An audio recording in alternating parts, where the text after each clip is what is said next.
जब नमक का नया विभाग बना और ईश्वर प्रदत्त वस्तु के व्यवहार करने का निषेध हो गया, तो लोग चोरी छिपे इसका व्यापार करने लगे। अनेक प्रकार के छल प्रपंचों का सूत्रपात हुआ। कोई घूस से काम निकालता था, कोई चालाकी से। अधिकारियों के पौ 12 थे। पटवारीगिरी का सर्वसम्मानित पद छोड़ छोड़कर लोग इस विभाग की तरफदारी करते थे। इसके दारोगा पद के लिए तो वकीलों का भी जी ललचाता था। यह वह समय था जब अंग्रेजी शिक्षा और ईसाई मत को लोग एक ही वस्तु समझते थे। फारसी का प्राबल्य था। प्रेम की कथाएं और श्रृंगार रस के काव्य पढ़कर फारसी दांव लोग सर्वोच्च पदों पर नियुक्त हो जाया करते थे। मुंशी वंशीधर भी जुलेखा की विरह कथा समाप्त करके सीरी और फरहाद के प्रेम वृत्तांत को नल और नील की लड़ाई और अमेरिका के आविष्कार से अधिक महत्व की बातें समझते हुए रोजगार की खोज में निकले। उनके पिता एक अनुभवी पुरुष थे। समझाने लगे, बेटा, घर की दुर्दशा देख रहे हो, कर्ज के बोझ से दबे हुए हैं। लड़कियां हैं, वे घास फूस की तरह बढ़ती चली जाती हैं। मैं कगारे पर का वृक्ष हो रहा हूं, न मालूम कब गिर पड़ूं। अब तुम ही घर के मालिक मुख्तार हो। नौकरी में ओहदे की ओर ध्यान मत देना, यह तो पीर का मजार है। निगाह चढ़ावे और चादर पर रखनी चाहिए। ऐसा काम ढूंढना जहां कुछ ऊपरी आय हो। मासिक वेतन तो पूर्णमासी का चांद है, जो एक दिन दिखाई देता है और घटते घटते लुप्त हो जाता है। ऊपरी आय बहता हुआ स्रोत है, जिससे सदैव प्यास बुझती है। वेतन मनुष्य देता है, इसी से उसमें वृद्धि नहीं होती। ऊपरी आमदनी ईश्वर देता है, इसी से उसकी बरकत होती है। तुम स्वयं विद्वान हो, तुम्हें क्या समझाऊं? इस विषय में विवेक की बड़ी आवश्यकता है। मनुष्य को देखो, उसकी आवश्यकता को देखो और अवसर को देखो। उसके उपरांत जो उचित समझो, करो। गरज वाले आदमी के साथ कठोरता करने में लाभ ही लाभ है, लेकिन बेगरज को दांव पर पाना जरा कठिन है। इन बातों को निगाह में बांध लो, यह मेरी जन्म भर की कमाई है। इस उपदेश के बाद पिताजी ने आशीर्वाद दिया। वंशीधर आज्ञाकारी पुत्र थे। ये बातें ध्यान से सुनी और तब घर से चल खड़े हुए। इस विस्तृत संसार में उनके लिए धैर्य अपना मित्र, बुद्धि अपनी पथ प्रदर्शक और आत्मावलंबन ही अपना सहायक था। लेकिन अच्छे शकुन से चले थे। जाते ही जाते नमक विभाग के दारोगा पद पर प्रतिष्ठित हो गए। वेतन अच्छा और ऊपरी आय का तो ठिकाना ही न था। वृद्ध मुंशी जी को सुख संवाद मिला तो फूले न समाये। महाजन कुछ नरम पड़े। कलवार की आशालता लहलहाई। पड़ोसियों के हृदय में शूल उठने लगे। जाड़े के दिन थे और रात का समय। नमक के सिपाही, चौकीदार नशे में मस्त थे। मुंशी वंशीधर को यहां आए अभी 6 महीनों से अधिक न हुए थे, लेकिन इस थोड़े समय में ही उन्होंने अपनी कार्यकुशलता और उत्तम आचार से अफसरों को मोहित कर लिया था। अफसर लोग उन पर बहुत विश्वास करने लगे। नमक के दफ्तर से 1 मील पूर्व की ओर जमुना बहती थी। उस पर नावों का एक पुल बना हुआ था। दारोगाजी दरवाजा बंद किए मीठी नींद सो रहे थे। अचानक ओनंख खुली तो नदी के प्रवाह की जगह गाड़ियों की गड़गड़ाहट तथा मल्लाहों का कोलाहल सुनाई दिया। उठ बैठे। इतनी रात गए गाड़ियां क्यों नदी के पार जा रही हैं? अवश्य कुछ न कुछ गोलमाल है। तर्क ने भ्रम को पुष्ट किया। वर्दी पहनी, तमंचा जेब में रखा और बात की बात में घोड़ा बढ़ाए हुए पुल पर आ पहुंचे। गाड़ियों की एक लंबी कतार पुल के पार जाती देखी। डांट कर पूछा, किसकी गाड़ियां हैं? थोड़ी देर तक सन्नाटा रहा। आदमियों में कुछ कानाफूसी हुई। तब आगे वाले ने कहा, पंडित अलोपीदीन की। कौन पंडित अलोपीदीन? दातागंज के।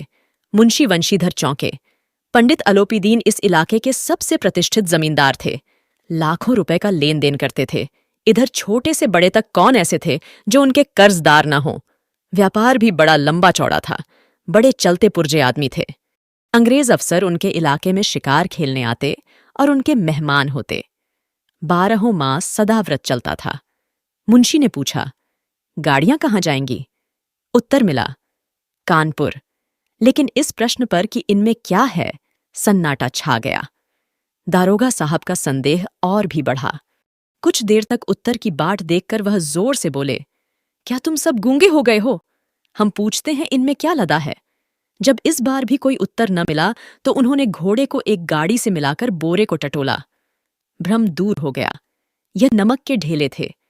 पंडित अलोपीदीन अपने सजीले रथ पर सवार कुछ सोते कुछ जागते चले आते थे। अचानक कई गाड़ीवानों ने घबराए हुए आकर जगाया और बोले, महाराज, दारोगा ने गाड़ियां रोक दी हैं और घाट पर खड़े हैं, आपको बुलाते हैं। पंडित अलोपीदीन का लक्ष्मी जी पर अखंड विश्वास था। वह कहा करते थे कि संसार का तो कहना ही क्या, स्वर्ग में भी लक्ष्मी का ही राज्य है। उनका यह कहना यथार्थ ही था। न्याय और नीति सब लक्ष्मी के ही खिलौने हैं, इन्हें वह जैसे चाहती हैं नचाती हैं। लेटे ही लेटे गर्व से बोले, चलो हम आते हैं। यह कहकर पंडित जी ने बड़े ही निश्चिंत होकर पान के बीड़े लगाकर खाए।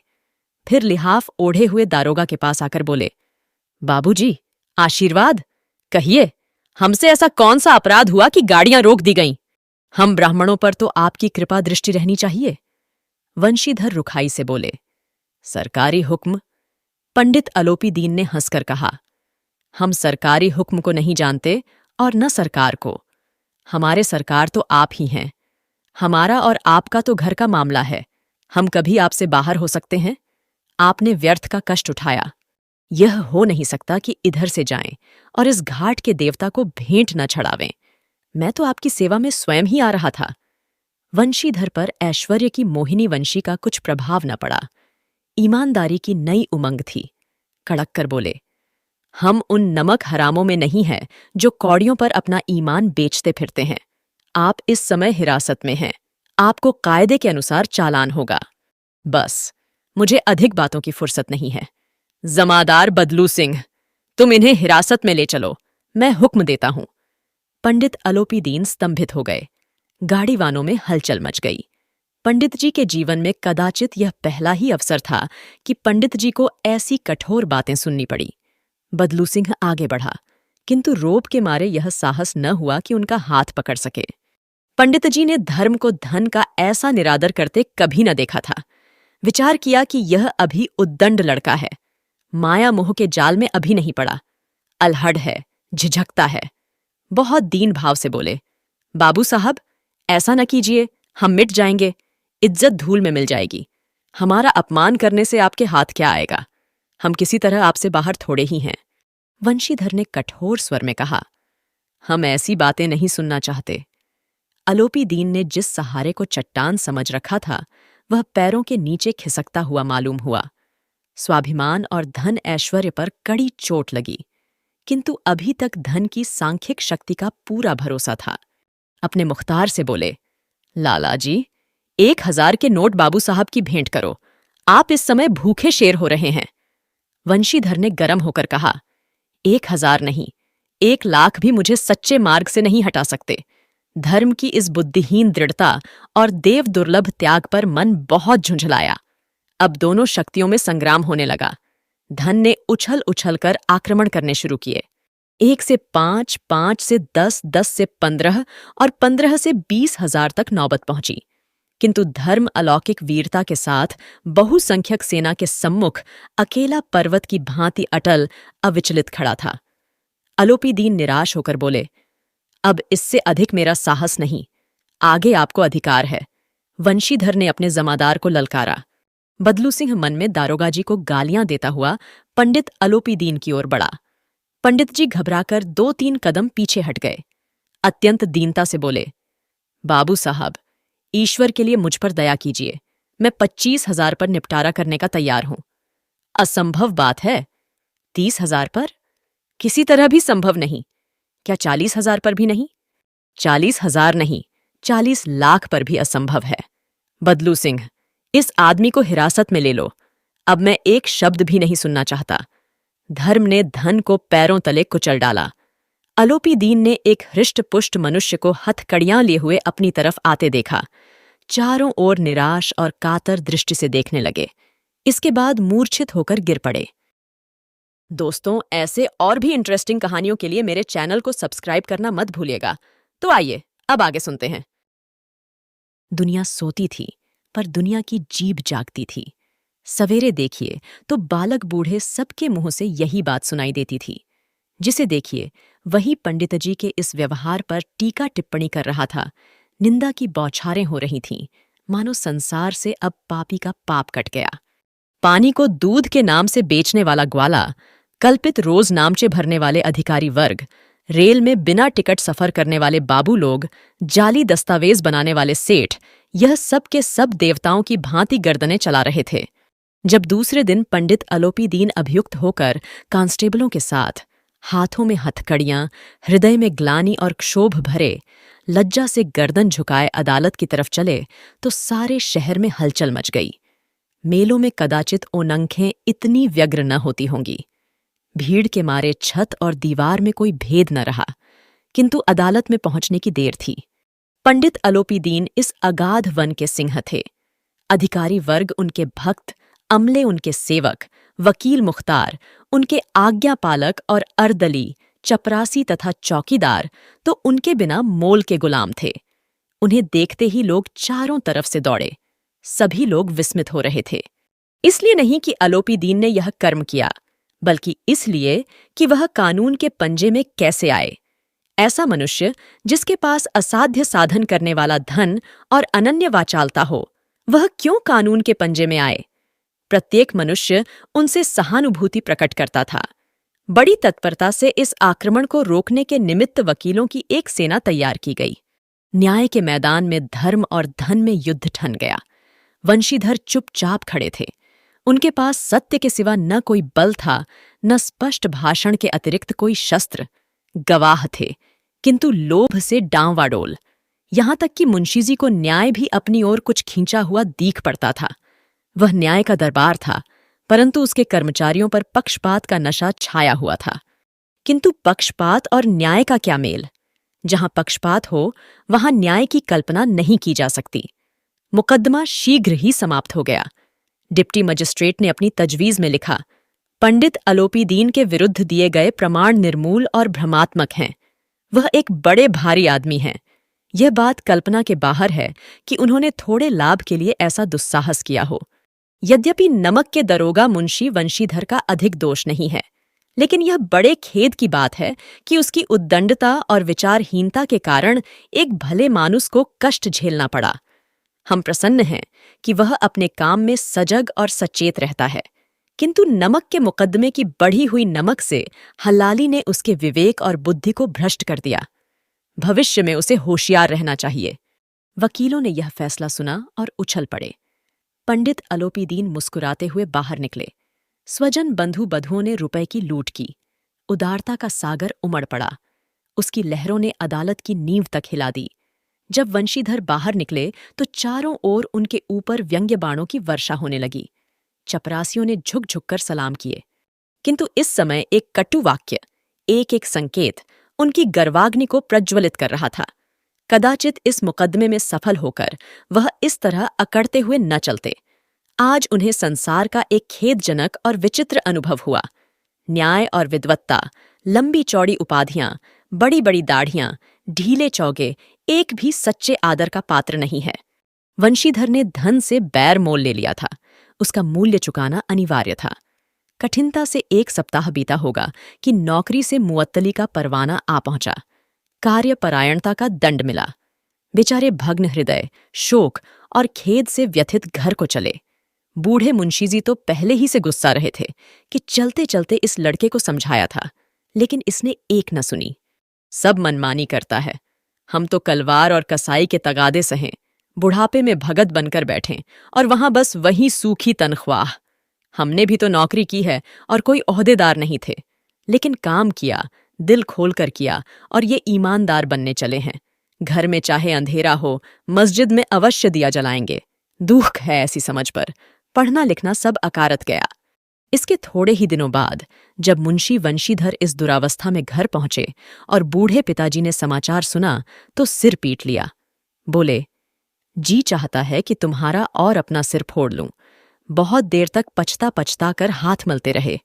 क्रोध में कुछ कठोर बातें भी कहीं और यदि वंशीधर वहां से टल न जाता तो अवश्य ही यह क्रोध विकट रूप धारण करता। बूढ़ी माता को भी दुख हुआ। जगन्नाथ और रामेश्वर यात्रा की कामनाएं मिट्टी में मिल गईं। पत्नी ने कई दिनों तक सीधे मुंह बात तक नहीं की। इसी प्रकार 1 सप्ताह बीत गया। शाम का समय था। बूढ़े मुंशीजी बैठे बैठे राम नाम की माला जप रहे थे। इसी समय उनके द्वार पर सजा हुआ रथ आकर रुका। हरे और गुलाबी पर्दे, सुंदर बैलों की जोड़ी, उनकी गर्दन में नीले धागे, सींग पीतल से जड़े हुए। कई नौकर लाठियां कंधों पर रखे साथ थे। मुंशी जी अगवानी को दौड़े तो देखा पंडित अलोपीदीन हैं। झुककर दंडवत की और लल्लो चप्पो की बातें करने लगे। हमारा भाग्य उदय हुआ जो आपके चरण इस द्वार पर आए।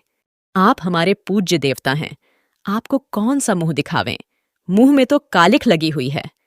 किंतु क्या करें? लड़का अभागा कपूत है, नहीं तो आपसे क्या मुंह छिपाना पड़ता। ईश्वर निस्संतान चाहे रखे पर ऐसी संतान न दे। अलोपीदीन ने कहा, नहीं भाई साहब, ऐसा न कहिए। मुंशी जी ने चकित होकर कहा, ऐसी संतान का और क्या करूं? अलोपीदीन ने वात्सल्यपूर्ण स्वर में कहा, कुल तिलक और पुरुखों की कीर्ति उज्ज्वल करने वाले संसार में ऐसे कितने धर्मपरायण मनुष्य हैं जो धर्म पर अपना सब कुछ अर्पण कर सकें। पंडित अलोपीदीन ने वंशीधर से कहा, दरोगा जी, इसे खुशामद न समझिए। खुशामद करने के लिए मुझे इतना कष्ट उठाने की जरूरत न थी। उस रात को आपने अपने अधिकार बल से अपनी हिरासत में लिया था, किंतु आज मैं स्वेच्छा से आपकी हिरासत में आया हूं। मैंने हजारों रईस और अमीर देखे, हजारों उच्च पदाधिकारियों से काम पड़ा, किंतु परास्त किया तो आपने। मैंने सबको अपना और अपने धन का गुलाम बनाकर छोड़ दिया। मुझे आज्ञा दीजिए कि आपसे कुछ विनय करूं। वंशीधर ने अलोपीदीन को आते देखा तो उठकर सत्कार किया, किंतु स्वाभिमान सहित। समझ गए कि यह महाशय मुझे लज्जित करने और जलाने आए हैं। क्षमा प्रार्थना की चेष्टा नहीं की, वरन उन्हें अपने पिता की यह ठकुर सुहाती की बात असहनीय सी प्रतीत हुई। पर पंडित जी की बातें सुनी तो मन की मैल मिट गई। पंडित जी की ओर उड़ती हुई दृष्टि से देखा, सद्भाव झलक रहा था। गर्व ने अब लज्जा के सामने सिर झुका दिया। शर्माते हुए बोले, यह आपकी उदारता है जो ऐसा कहते हैं। मुझसे जो कुछ अविनय हुई है उसे क्षमा कीजिए। मैं धर्म की बेड़ी में जकड़ा हुआ था, नहीं तो वैसे मैं आपका दास हूं। जो आज्ञा होगी वह मेरे सिर माथे पर। अलोपीदीन ने विनीत भाव से कहा, नदी तट पर आपने मेरी प्रार्थना नहीं स्वीकार की थी, किंतु आज स्वीकार करनी पड़ेगी। वंशीधर बोले, मैं किस योग्य हूं, किंतु जो कुछ सेवा मुझसे हो सकती है उसमें त्रुटि न होगी। अलोपीदीन ने एक स्टाम्प लगा हुआ पत्र निकाला और उसे वंशीधर के सामने रखकर बोले, इस पद को स्वीकार कीजिए और अपने हस्ताक्षर कर दीजिए। मैं ब्राह्मण हूं, जब तक यह सवाल पूरा न कीजिएगा द्वार से न हटूंगा। मुंशी वंशीधर ने उस कागज को पढ़ा तो कृतज्ञता से ओन अंखों में ओ नंसू भर आए। पंडित अलोपीदीन ने उनको अपनी सारी जायदाद का स्थायी मैनेजर नियत किया था। 6,000 वार्षिक वेतन के अतिरिक्त रोजाना खर्च अलग, सवारी के लिए घोड़ा, रहने को बंगला, नौकर चाकर मुफ्त। वंशीधर कंपित स्वर में बोले, पंडित जी, मुझमें इतनी सामर्थ्य नहीं है कि आपकी उदारता की प्रशंसा कर सकूं, किंतु ऐसे उच्च पद के योग्य नहीं हूं। अलोपीदीन हंसकर बोले, मुझे इस समय एक अयोग्य मनुष्य की ही जरूरत है। वंशीधर ने गंभीर भाव से कहा, यूं मैं आपका दास हूं। आप जैसे कीर्तिवान सज्जन पुरुष की सेवा करना मेरे लिए सौभाग्य की बात है, किंतु मुझमें न विद्या है, न बुद्धि, न वह स्वभाव जो इन त्रुटियों की पूर्ति कर देता है। ऐसे महान कार्य के लिए एक बड़े मर्मज्ञ अनुभवी मनुष्य की जरूरत है। अलोपीदीन ने कलमदान से कलम निकाली और उसे वंशीधर के हाथ में देकर बोले, न मुझे विद्वत्ता की चाह है, न अनुभव की, न मर्मज्ञता की, न कार्यकुशलता की। इन गुणों के महत्व को खूब पा चुका हूं। अब सौभाग्य और सुअवसर ने मुझे वह मोती दे दिया जिसके सामने योग्यता और विद्वत्ता की चमक फीकी पड़ जाती है। यह कलम लीजिए, अधिक सोच विचार न कीजिए, दस्तखत कर दीजिए। परमात्मा से यही प्रार्थना है कि वह आपको सदैव वही नदी के किनारे वाला, बेमुरावत, उद्दंड, कठोर परंतु धर्मनिष्ठ दारोगा बनाए रखे। वंशीधर की ओन आंखें डबडबा आईं। हृदय के संकुचित पात्र में इतना एहसान न समा सका। एक बार फिर पंडित जी की ओर भक्ति और श्रद्धा की दृष्टि से देखा और कांपते हुए हाथ से मैनेजरी के कागज पर हस्ताक्षर कर दिए। अलोपीदीन ने प्रफुल्लित होकर उन्हें गले लगा लिया। तो मुंशी प्रेमचंद की यह कहानी यहीं खत्म होती है। और हाँ, अगर आप कोई अपने पसंद की कहानी सुनना चाहते हैं तो कमेंट में जरूर बताइए, मैं कोशिश करूंगी। और प्लीज लाइक और सब्सक्राइब करना मत भूलिएगा। सुनने के लिए धन्यवाद।